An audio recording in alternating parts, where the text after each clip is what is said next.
এই যে কালকের জন্য নেল এক্সটেনশান হচ্ছে, মানে এটা আমার মেয়েই করে দিচ্ছে।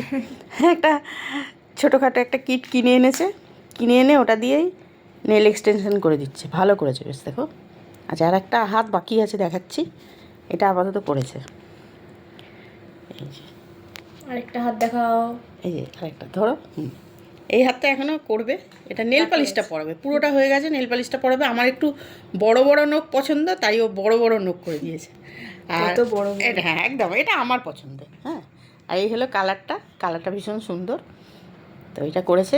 কালকে মোটামুটি শাড়ির কাপড় কিনতে যারা আসবে তাদের খিমচে খুমচেই বাড়ি পাঠাবো। একদম। এই যা নোক, আমার মেয়েও বললো, মা তুমি এইভাবে শাড়িটা দেখাবে কী করে? আমি দুজনকে খিমচে দেবো, ব্যাস হয়ে যাবে, ঝামেলা শেষ। এই হলো ব্যাপার। এখন বাজে রাত 2:30। এখন নেল এক্সটেনশান হচ্ছে। এই যে এগুলো হলো সরঞ্জাম। এখন রাত 2:30 বাজে, এখন মেয়ে নেল এক্সটেনশান করে দিচ্ছে। মেয়ে হওয়ার এই একটা সুবিধা আছে, এটা যতই যেই যাই বলুক। যাকে এই হলো ব্যাপার। রাত 3টে পর্যন্ত এখন চলবে, মানে ভোর 3টে পর্যন্ত আর। চলো টাটা।